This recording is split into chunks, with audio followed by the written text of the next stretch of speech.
Good evening.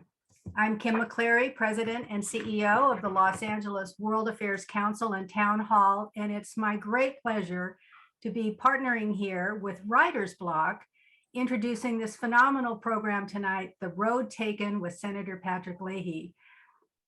For those of you who would like to email questions to the Senator, you would email them please to reservations@writersblockpresents.com. And now my favorite part is to introduce Andrea Grossman, who is the founder and CEO of Writer's Block, which he has curated for the last 25 years. And a special 27, Andrea. So who's counting? I'm counting, Kim. But we have another treat because Andrea is going to moderate tonight's program. So take it away, Andrea. Thanks so much, Kim. And thanks to all of you all over the country and Los Angeles, and to Senator Leahy for joining us for this really wonderful and important program. Again, I'm Andrea Grossman, the founder of Writer's Block, now in our 27th year.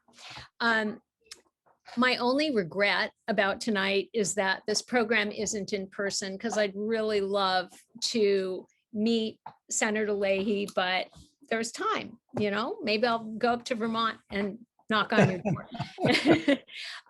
Senator Leahy's new book, The Road Taken, is so much more than a political memoir. It's a deeply personal close-up of the last 50 years of our American history, in our glory and in our chaos. Senator Leahy, whose campaign centered around his opposition to the Vietnam War, drove into Washington in 1974 as the only Democratic senator from Vermont, a very young man, and is now the longest serving senator in Congress. In this book, which is just so moving that I must confess, I got weepy more than a few times, Senator Leahy not only tells stories about some of his fellow lions in the Senate, but he contextualizes these stories to show how these experiences, these friends and opponents, informed his daily thinking and his votes. Speaking of votes, he's cast almost 17,000 and might face a pop quiz later. But all joking aside, some of those votes have been tough decisions. What I've always admired about Patrick Leahy is that he votes his conscience, which clearly informs everything he has ever done. From his opposition to the invasion of Iraq to heading up presidential impeachment hearings, Senator Leahy has been an outspoken leader for just doing the right thing. You'll have questions. As Kim said, email them to us at reservations@writersblockpresents.com, and we'll try to get to them. And make sure that you go to our website and find the link to Chevalier's to purchase a copy of this terrific book. It is one of the most entertaining, engaging, and instructive memoirs I have ever read. So, this is going to be a casual chat. I have far too many questions. The audience has already sent in so many questions, and I know that I'll think of more as we zoom along. And they're in no particular order, Senator Leahy, so it's going to bounce around a little bit. Let's consider the arc of your Senate career. You started out as the most junior senator in Congress, and now you're the longest serving member. How did we move from post-Watergate collegial Senate to today's polarized, and fractured Congress? Well, that was a question I asked myself all the way through. In fact, it was one of the motivations in writing this book, other than the urging of my family and all to write it. I try to be realistic looking at what the Senate was when I came there, but it's not the Senate there is today, and the arc has gone the wrong way. The Senate, when I first came there, it had room for improvement on some things, but it's gone just the opposite. At that time, it was collegial. I use an example. I'd been there about 2 or 3 months, and Hubert Humphrey came up to me and said, I'm going to Moscow. And the only Moscow I'd been to is Moscow, Vermont, which is about 300, 400 people. But going to Moscow, I want you and Marcel to come. We were flat broke from the campaign because nobody thought I could win. And I blurted out, what's the airfare? He said, no, we're going to take Jerry's plane. I said, Jerry who? He said, Gerry Ford, he's the president. Don't you read the papers? And that's why I found out what some of that travel could be. But what struck me the most, his partner in the flight was Hugh Scott, the Republican leader, conservative Republican leader. And he and Hubert Humphrey were very good friends. And they invited basically an equal number of Republicans and Democrats across the political spectrum. And the friendships that developed there with our spouses and ourselves, and sitting around the conference table in the airplane, we found more areas of agreement than disagreement. That's the way the Senate used to be. And that's the way I wish it would be today. Well, when did it devolve? When did the lack of collegiality creep in, or what was it sudden? What do you attribute it to? Well, I think that one of the things was changes in the House. The House, Tip O'Neill had been Speaker, and Bob Michael was the Republican leader. They had different philosophies, but they would get together every day and just chat. Same way that Tip O'Neill did, going down and having a drink with Ronald Reagan and finding some friendly things they could work out. Newt Gingrich came in and said, it's going to be all or nothing. It's going to be, he's going to have a block. Everybody have to vote that way in the party. There'd be no compromise. It would have to be his way or no way. Some of those same members then became senators and thought it should be the same way and had a hard time adjusting to the collegiality of the Senate. Then you come to the cost of campaigning.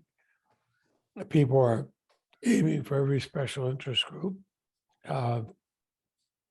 Nobody, you take a position, it's that position and no other position. And social media, well, what can I do in the next hour to say something extraordinary that will get on the media or on social media? It's a 6-year term. It's not a 6-minute term.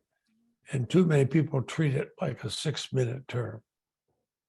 So do you think the schism is too deep and, to heal thanks to social media, thanks to our 6-minute terms? I think I'm trying to give people a path where it could.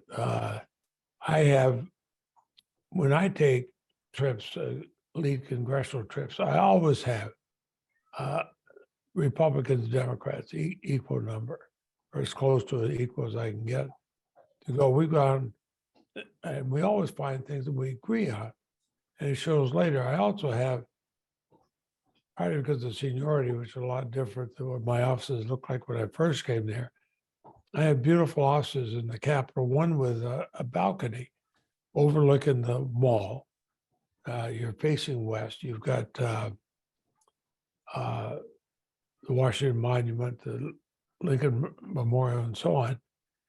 And I'll invite senators, both parties, we're going to be in late in the evening, come sit in the balcony with me and have prayer hour in holy water. And somebody who questioned the holy water was told, well, he has 12-year-old holy water. He's got single malt holy water. And unlike when I first came there, of course, there's some who don't drink anything alcoholic. We got bubbly water or whatever they want. But we sit around there, no press, no staff, just us. Did your daughter get into that college she was applying to? She did. Well, here, congratulations. Every time. Now, on this S123 that's locked on the floor, I know you feel this way and you feel that way. Is there anywhere we could come together? Most of the time, we find somewhere we can come together. If it's done in an informal, non-public way, and then we get legislation passed. I've been able to pass more bipartisan legislation just about anybody else, but doing the personal, not the political way of approaching it. By We've having got to hope. get, Yeah. we've got to get back to, I'm not asking people to change their philosophy by any means. Republicans and Democrats might have different views. Well, then see if there's a common area. If there's not, then debate it on the floor, not by tweets. In the same vein, I guess this is just a clarification. In your book, you wrote about talking to Obama and whether or not he should run for president. You guys were gym pals, and he made fun of your sneakers and the banter. Still does. Well, maybe you should listen to him, Senator. I mean, you know, he's a sort of a cool looking guy, right? I mean, anyway, he and so when you were sitting in his office talking about whether or not he should run for president, you bring up the changes you've seen in Washington, and the two of you talk about the changes that you've seen in Washington over the years, how the Senate had become more like the House, and how the definition of the Senate had shrunk with each passing election. And it sounds sort of heartbreaking because the Senate was always that elite club of 100, that the conscience of the nation, right?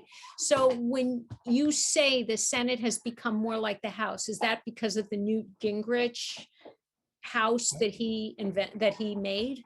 Yes, and it's not a condemnation of the House, because I worked as such, I worked with House members on legislation that was coming up for what we call committees of conference. They passed one version, we passed another.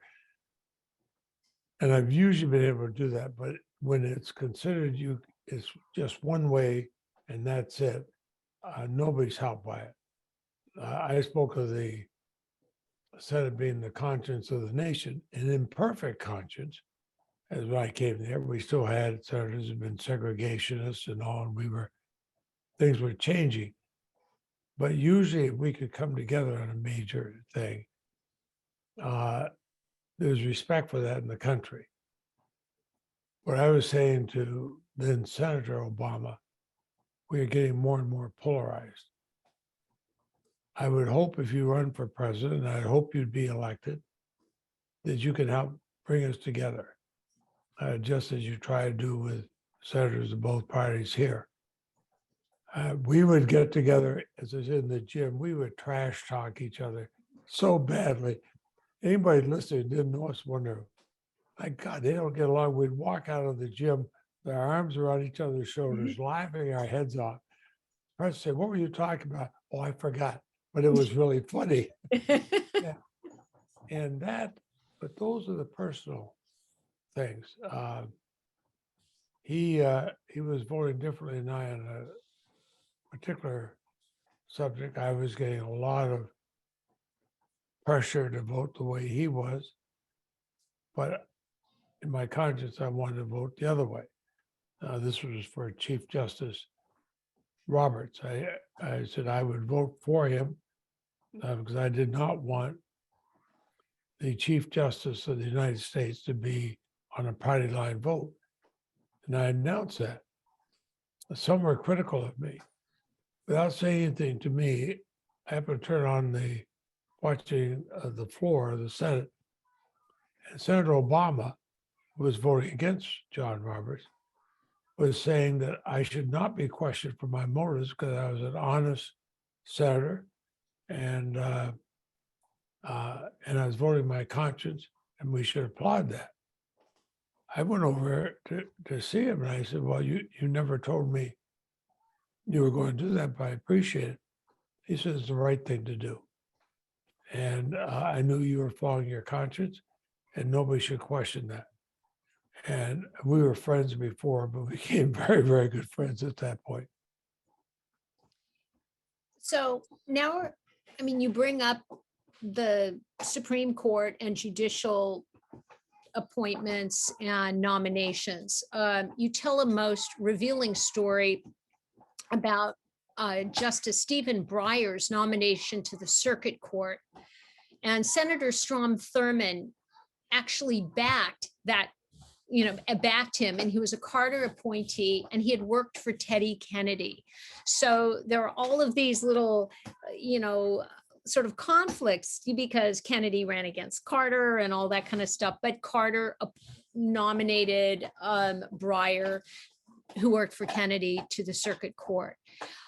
You also, and Strom Thurmond did support that, and that was surprising. I wasn't aware of that. You also wrote really movingly about the retirement of Justice Sandra Day O'Connor and the subsequent nomination of Chief Justice Roberts. So how has Senate voting on judicial nomination changed since you've been kicking around in the Senate? I mean, you've been through 9 Supreme, I think you said 9 Supreme Court. Starting with John Paul Stevens, who was Ronald Reagan's nominee and retired when he was in his 90s and was a close friend and a good moderate justice.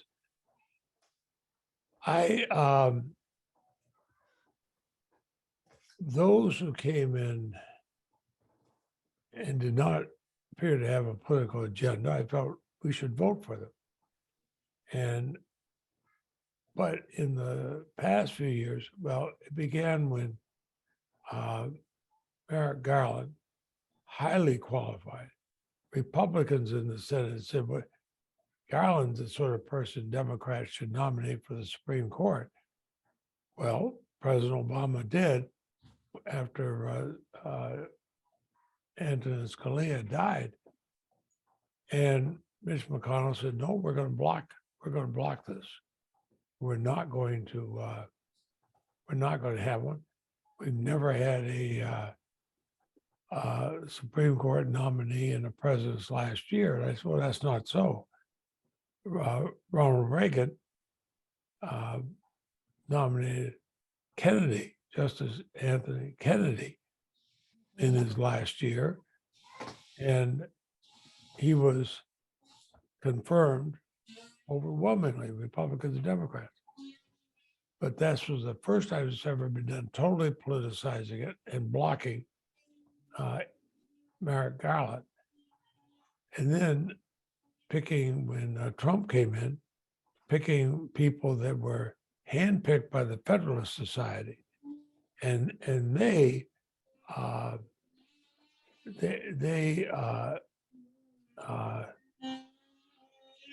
were just there with a political agenda. And with that political agenda, I could not vote for them because they were making it very clear. I mean, the Federalist Society is saying, this is our handpicked person. Trump had no idea who they were, how they're qualified, but he said, oh, okay, that's what you want. And then they started breaking rules on time and everything else, jam them through. What worried me is that it was lowering the credibility of the Supreme Court. You look at the way people react today to the Supreme Court as compared to the way they did 30 years ago, where it had the highest, people had the highest confidence in any branch of government in the Supreme Court. It's not that way anymore.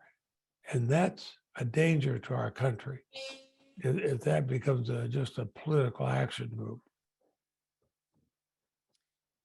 Okay, yeah, and there's no, I guess, there's no solution to that, right? At this No. point.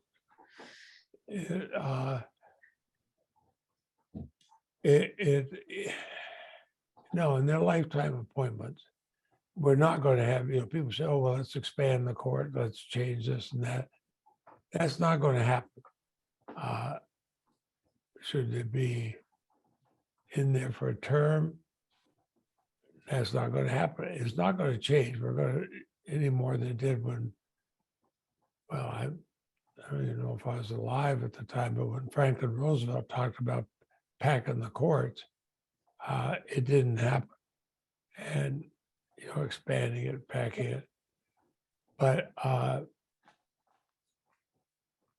I think that there are some members of the judiciary that were nominated by Republicans are worried, and will tell you privately, they're worried that when you see something like Justice Alito going to political gatherings and giving political speeches, that is hurting the Supreme Court, and people are losing faith in it. Not to mention Clarence Thomas's wife doing the same thing, but Yeah, and that, you know, I can't think of any precedent for something like that. That is totally wrong. And she certainly is entitled to any political opinion she wants. But to work with groups who will try to change the direction of the court, to politicize the court, that's wrong. I'm going to change tracks here. We're now going to move to comic books. You have starred in your spare time. You have starred in 5 Batman movies, if I'm not mistaken. I don't know if you were actually, if you actually had starring roles, but you were certainly in them. My first question about this is, will your retirement open up doors for you in Hollywood to pursue your dream job? It's because of my thick head of hair. I'll get those, but no, I had written some things for Batman, the prelude to a 40-year history of Batman comics, things like that, because I had my first library card when I was 4 years old, and I'd read just about every Batman comic and remembered it. And they said, well, look, we'll pay you for this. And then did a voice on a comic strip one, and then did the 5 movies. And they paid a lot of money. I gave every single cent of that money to that children's library where I had my first library card when I was 4, because they encouraged me to read. The library was down in the basement of the big adult library, but she would encourage us to read. Want to read comic books? Read comic books. And then let me tell you about a man named Charles Dickens, and how about reading that? And so by 3rd grade, I'd read all of Dickens and all of Mark Twain and all of Batman. And now they have a whole new wing, a little bat signal up, because all the money that came from there, the money came from people in Hollywood, and had special showings of the Batman movies with the money going to the library. I love coming in there, just watching kids, checking out books and reading. You look at the books on the shelf behind you. If people read, they're going to have a much better view of everything. When I was a prosecutor, one of the saddest things I'd see when we were going somewhere to a home to arrest somebody, there were no books, no magazines, nothing in those homes so often. But here we had, and I don't want to make this too long, but I was doing reading hour with these 4 and 5 and 6-year-olds. I got stumped on a question. I grabbed my cell phone and I said, I need some help. Are you nearby? Door bursts open, in walks Batman. These kids, their eyes are like this. He couldn't figure out the problem. The kids figured it out for him. So on the way out, he thanked them. Well, you're welcome, Mr. Batman. The actor told me after, it was one of the happiest things he ever did in his acting career. So do you prefer Batman, Charles Dickens, or Mark Twain? That's I like them all. I'm very effective. You can see the bookshelf here in our house in the Washington area, or our old farmhouse in Vermont. I've got everything in there. And we wonder how we're going to pack all this stuff up when I leave the Senate. but I just love to read, and I am very eclectic. So on this topic, in the movie The Dark Knight, your character, who is a board member of Wayne Enterprises, tells the Joker, "We are not intimidated by thugs." So that line sounds like it was written for Patrick Leahy, not for, a character in a Batman movie. Do you walk around saying that? Is that your mantra? And No, but I've had it thrown out to me when I give speeches where I'm really against something like that, and somebody in the audience say, "Well, you're not intimidated by thugs." I'm trying to speak seriously. I just crack up. Heath Ledger, who played the Joker, I'd never met him before. Unbelievably good actor, and died too soon. But the director said, "Now act frightened when he puts his knife to your throat." I said, "Act." You're scaring the heck out of me. But it was fun to do. And have you ever felt like saying that to Mitch McConnell and to, some of your other colleagues like Josh Hawley and Ted Cruz? Well, there's been a few that I've said something similar to that. And I've even had one that I was arguing with, and a Republican colleague piped up and told him, "Pat's not intimidated by thugs." So we, there was a time when you could argue and it didn't get so personal. Now you have some senators, they could care less what the point is. They're aiming for the cameras. And I had one of them the other day in the Judiciary Committee, fairly new member, and he said, "Well, Democrats just won't vote for Republican nominees for any of the courts." I said, "Really? Name a Republican on your side that's voted for more Republican nominated judges than I have." And he was totally flustered. Of course, the fact was, you've been there 48 years, and I'm used to voting for good nominees of either party and against those I don't think are good of either party. You do vote for more than anybody else, especially as they've only been there a few years. But I made my point. And flustered, we had one senator who, well, with his history on us, could be very dislikable. Oh, tell us who. And another senator the other senator from his state said, "You know why people take an instant dislike to him?" I said, "Why?"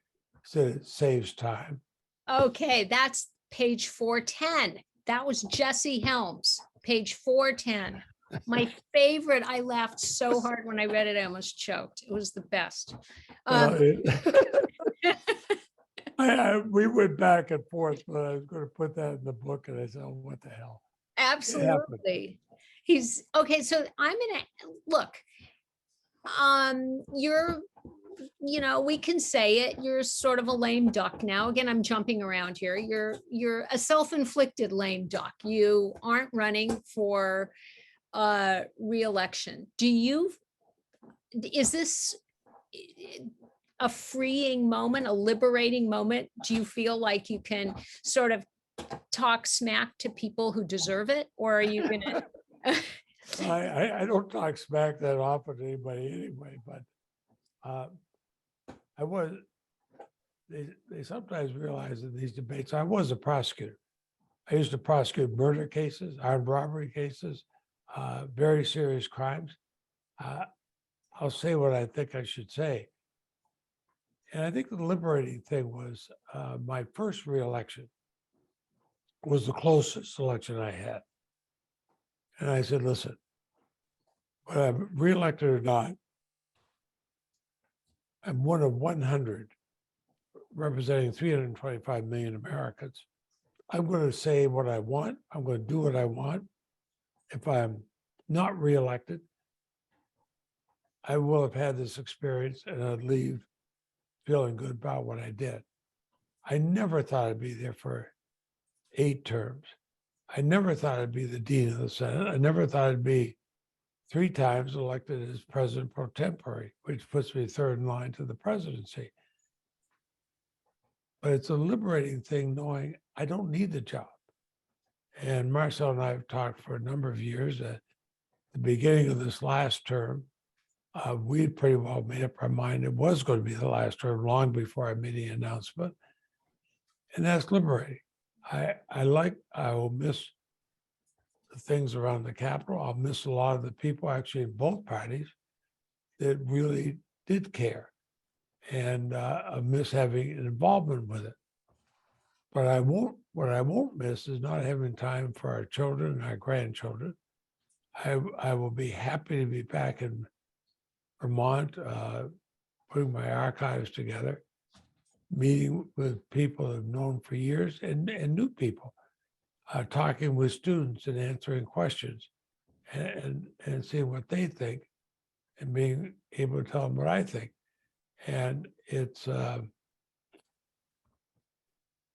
maybe it's because I'm from such a small state where you tend to know everybody. Like the story of Pat, we met before, but it is good to be there and see the respect there is for both of us. In fact, if I show up without Marcel, it's like, oh, nice to see you. Where's Marcel? But you can be casual. I don't wear a tie most of the time. I can just be myself. So no, 48 years is enough. I've seen people stay there too long. I want to walk out of there arm in arm with Marcel. I want to be able to say goodbye with it and know that I did my best. And in the book, the reason I picked that Robert Frost poem, "The Road Taken," remember that it goes, and 2 paths diverged in the woods, and I took the path least less traveled by, and that's made all the difference. And I actually heard Robert Frost give that when I was a young student. He was lecturing at the University of Vermont, and somebody asked him, well, what do you mean the road less traveled? What do you mean by that? And he was like, he asked for you to figure out yourself. I thought, okay, I will. Well, I really hope you continue to, but I hope that you are liberated enough to be as much of a straight shooter in the coming months as you are now, because we want to hear it. I just loved in the judiciary hearings, in the Senate confirmation hearings for Ketanji Brown Jackson. I love how you handled some members of the Senate who were just completely obnoxious. So that was really, and it was wonderful how you did it. Was it Cruz that said, what does this say to a qualified white man that we're going to have this black woman? I said, that was the most racist comment. And plus the fact that she's one of the most brilliant people ever to testify there. And I know one of our granddaughters is biracial.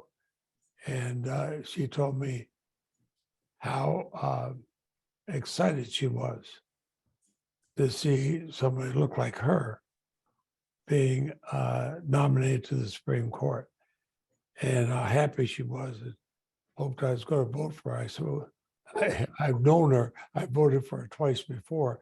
I'll vote for her. And I told then Judge Brown what my granddaughter had said.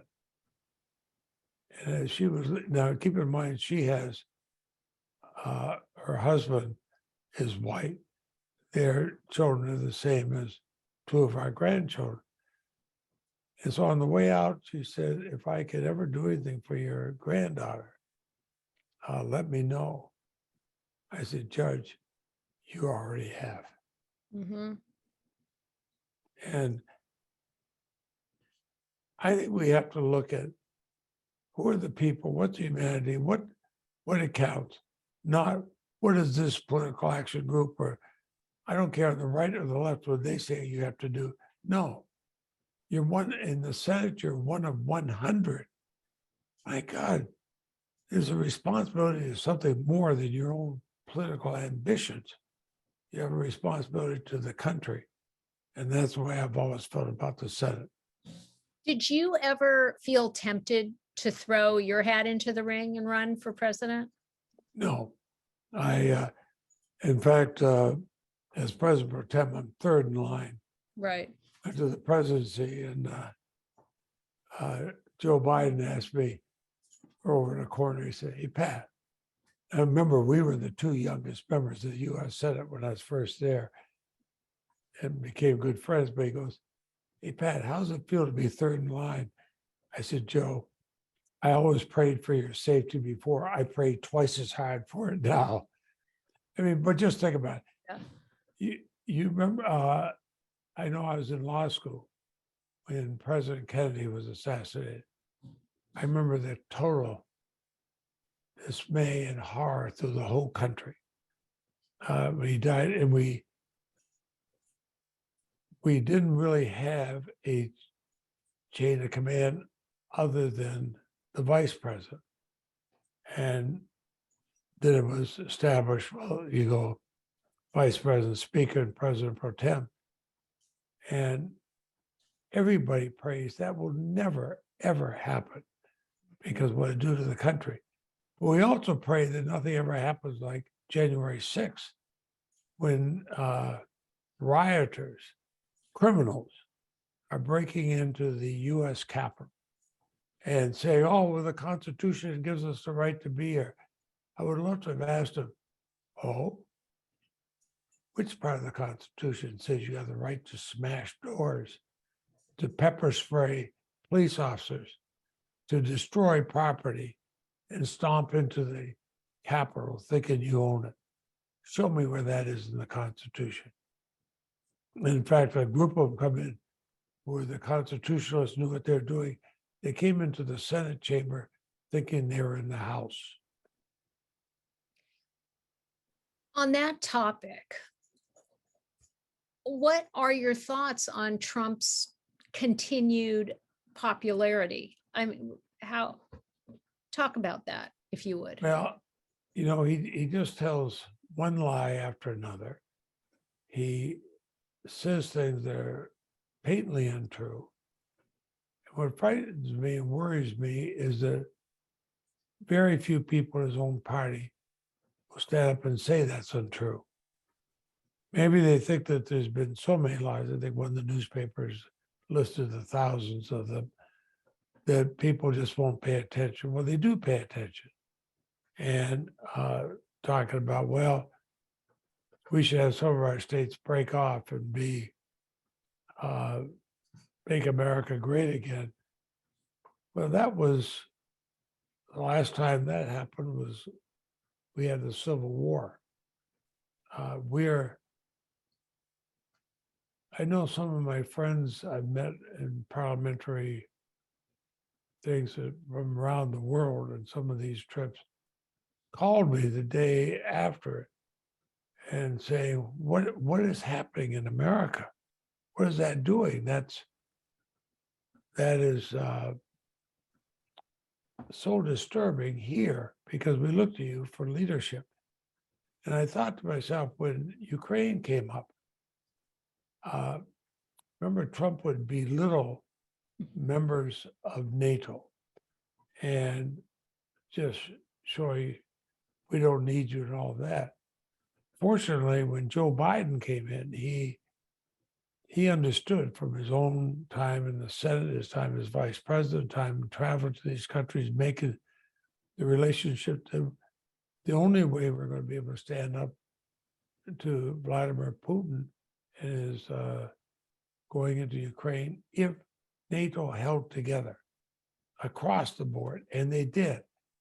And I've heard from some of these leaders, it was the personal, long talks, private talks they had with Joe Biden, which they never could have had with Trump. For one thing, he'd be talking about those private conversations almost immediately afterward. And we had a meeting with at NATO headquarters, number of senators, again, both parties. And they made it very clear to us that Biden held them together. We had strong backing with the British on that. And I know that Donald Trump is at the beginning of the invasion said, well, Vladimir Putin is a genius. But he isn't. He's a war criminal. And if a person who's been president doesn't know the difference between a war criminal and a genius, I don't know why people still adhere to him. So, Sorry, I don't mean to get no, heated on that, but no, I appreciate that. So that helps to explain the Trump's continued popularity with voters and, but what about with members of Congress? What about Republicans in Congress? Are they just afraid of him, or? I think there are some, especially a couple of newer ones, who really think he's wonderful. Others say they'd like not to be drawn into it because if they are, they're afraid to disagree with him publicly, even though privately they do. Well, I don't know why anybody would want to be in the Senate, especially if you felt I can't speak my mind. If you can't do that, why be there? Go off and do something else. Mhm. What do you think about the schism in Democratic politics now? What are you speaking of? In terms of Democrats being divided, should Joe Biden run again? Should he, or should Kamala run? There's this fracture between progressives and moderates and all that. And it seems like it could be pretty serious. Do you have Well, any thoughts about that? I think these fractures would be harmful. I wish people would be more pragmatic. Some of the positions on the progressive wing, and I would consider myself a liberal Democrat, but some of the positions might sound great to a small fragment of the country, but that doesn't get legislation passed. And I think some of the Republicans are delighted to see this, are delighted to see us speak up for some pie in the sky solution to things, knowing that they can then stop anything we do if we're fractured. What I would much prefer, and when I've been successful in legislation, is I'll start off with what I'd really like and know that if I get 80% of it, I can come back the next year and go for the other 20%.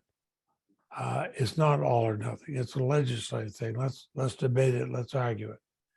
And I think people want to look at it, again, I say about Ukraine.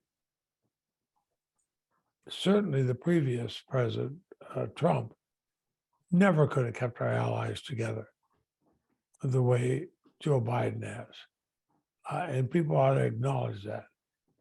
He's created a huge number of jobs. He's gotten legislation through that everybody said he could not on the environment for children's health care and all. Is it 100% of what purists might want? Of course not. Find me a piece of legislation that ever has been, whether for Republicans or Democrats, But find me the best legislation is usually where we work together, you get as much as you can, and then you come back for the others later. But I think those who are critical of Joe Biden are watching, especially in some of the things he does, not to tout what he's doing, but just working hour after hour after hour with people both in this country and abroad to get things done. Kamala Harris, who comes in, I mean, I had encouraged her when she came to the Senate to go on the Senate Judiciary Committee because she had experience as a prosecutor. I don't know if anybody came in better prepared on things than she did and showed such fearlessness in speaking out what she wanted. And I commend Joe Biden, even though they had fought against each other in the primaries, to ask her to be his vice presidential candidate. It stop looking for, well, I don't know what to say, stop looking for you. Well, it's only going to fit in exactly this way. It's like I've heard people say, well, I like so-and-so, they're closest to my 10 points I'm in favor of, but only for 9 of them. So I can't vote for them. Mhm. And they elect somebody who would be against all 10 of their positions. I mean, they talk about what's happened now with Roe versus Wade. These same people who are, oh my God, I'm never going to vote again. That's how we got there, that people wouldn't stand up for the things they believed in and elect the people who follow the same beliefs. Look at Lindsey Graham said today, here's a man who talks about states' rights, states' rights. He says, we got to pass a law that says no states can have abortions beyond a certain time. If we were saying that, we're going to have a law that tells his state what how they're going to enforce their speed limits or what laws they're going to pass, he would be ranting on the floor about how that's interfering with state rights. We've got to get back to being realists, but then voters have to be too. I urge, in fact, Marcel and I did an ad one time when we were changing our voting, the date of our primary. And the two of us walking down the dirt road by our home in Vermont, and we're talking about the votes are changing. I said, I hope everybody, whether Republican or Democrat, gets out and votes. It's important that we all vote. And I said, by the way, I've got a primary. I hope you're going to vote for me. She said, well, are you going to give me a bumper sticker? Well, that ran just 3 or 4 times. Everywhere we went in the state, people come up, did you get your bumper sticker? And and my opponent was running nothing but negative ads. I won. Well, I would have asked for a pot holder, not a bumper sticker, but There you go. I still have a stack of them from my mom, and my husband has them from his, and we have them from my mother-in-law too, the pot holders. They were the good old days. But okay, so before I go to audience Q&A, I have one quick question, and that I have so many more, but you served in the Senate under 9 presidents, I believe. With 9 presidents. With 9 presidents, of course. Sorry. We're an independent branch of government. We are, and forgive me. No. With whom did you have the closest working relationship and personal relationship? Well, excluding Trump, who did come up to me at a St. Patrick's Day party, I was at luncheon, I was talking with the Prime Minister of Ireland. And he goes to the Prime Minister, well, my good friend Pat, what we call him Patrick, and wonderful man, great leader. wonderful neighbor and all that. As he walks off, the prime minister turns to me and says, well, now, Pat, do you suppose he has any idea who you are? But I found that so many of them I got along well with. George H.W. Bush, the first President Bush, I got along well with. Jimmy Carter, who was wonderful with our family. And I'd known him when I first came there, did. But every one of them, I found somewhere we got together. I have so many handwritten notes from Gerald Ford and Clinton and Carter, all that over the years, and Ronald Reagan, because one of a photograph I took of his second inauguration, it was his and Nancy Reagan's favorite one. They wanted to meet whoever the photographer, Patrick Leahy. Yeah. He said, what a coincidence. And somebody said, not a coincidence, Mr. President. And he loved it. But we found things we get along well with. And Clinton and I would tell some of the most outrageous jokes. At the same time, I'd be arguing about something. And of course, President Obama and President Biden, the personal relationships with them, they were both such good friends from the Senate. And that personal relationship carries over today. So that didn't really answer your question, but each was different. And on each one of them, with the exception of Trump, we had some areas where we agreed upon and we could work closely together. For example, we have the Leahy War Victims Fund, which has had tremendous consequences in Vietnam. But it began it with the blessings of George H.W. Bush, the first President Bush. Didn't have full relationship that time in Vietnam.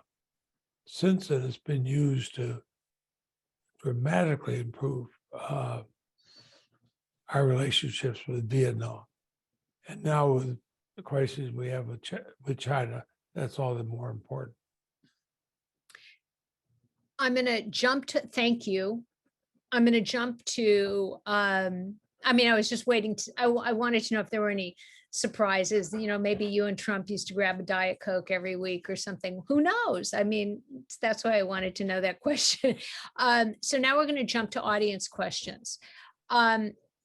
Here's one. At age 34, Leahy was the youngest U.S. senator in Vermont history and the first non-Republican senator from Vermont since 1856. He is the only Democrat ever elected to the Senate from Vermont and one of only 3 Democrats to represent Vermont in either House of Congress since the end of the Civil War.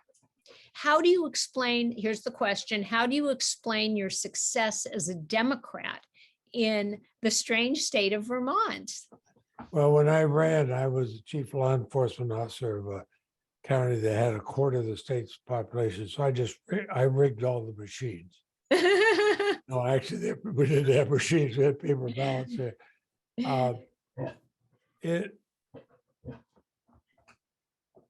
Well, nobody thought I could win. I kept 2 things,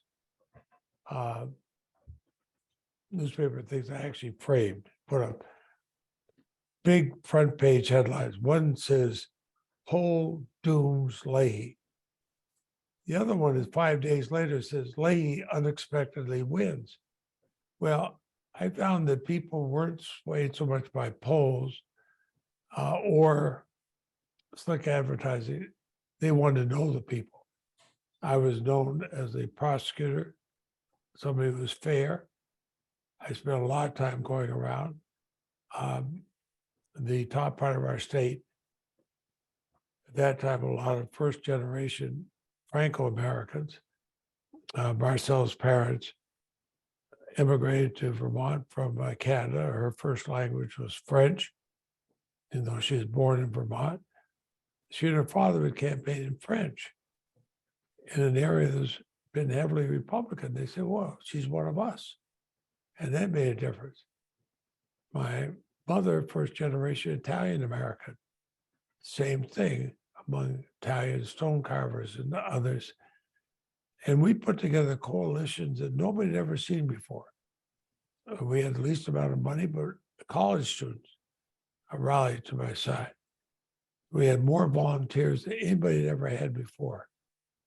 And so many people would disagree with me on one subject, agree with me on others, but said I was always honest with it. And the honesty paid off. And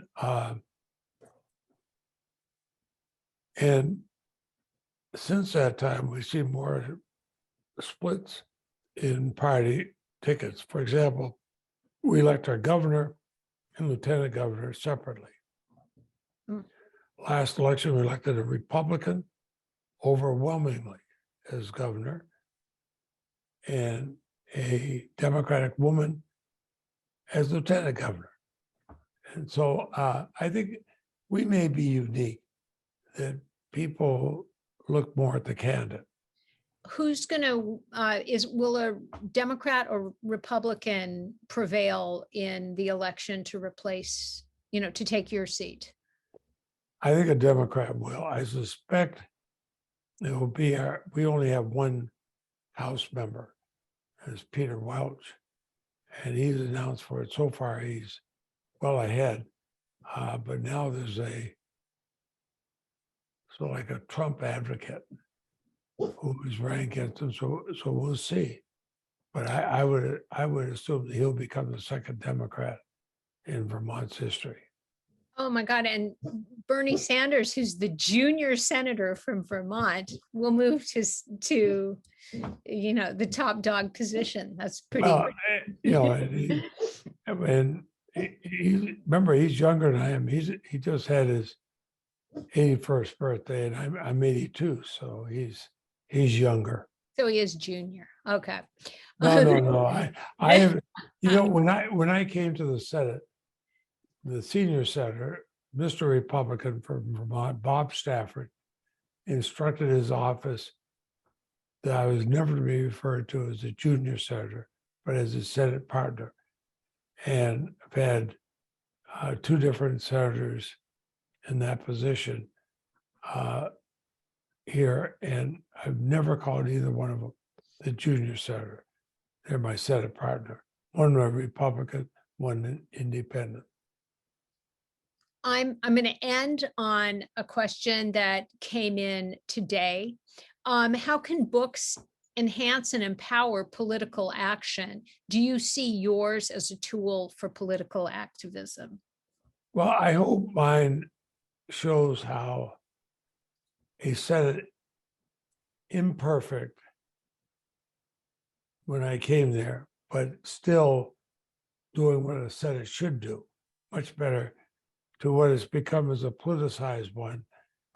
And when it becomes totally political, it hurts the country and how we have to go back. And I'm hoping that people running for office will look at that and realize they don't have to be just aligned with one special interest group on the right or the left, but think for themselves, and we're going to be a lot better off. I think that can be done. I wouldn't have written the book if I didn't think it was possible. Thank you, Senator. Thank you so much for 48 years of great service. I love talking to you. I love this book. To our audience, go to our website, get a link to Chevalier's to order it. And there will be book plates that Senator Leahy will sign, and you'll receive those. Thanks a million. I wish you great good fortune in your retirement. So thank you, but I've enjoyed this immensely. Thank you. We could have gone on for hours. I had so many questions, but we can't. It's 10 o'clock your time. So Yeah, and I've got an early thing in the morning, but I've enjoyed this. And if later on you want me back, give me a call. You bet. And thank you. Thank you. Bye-bye. I know.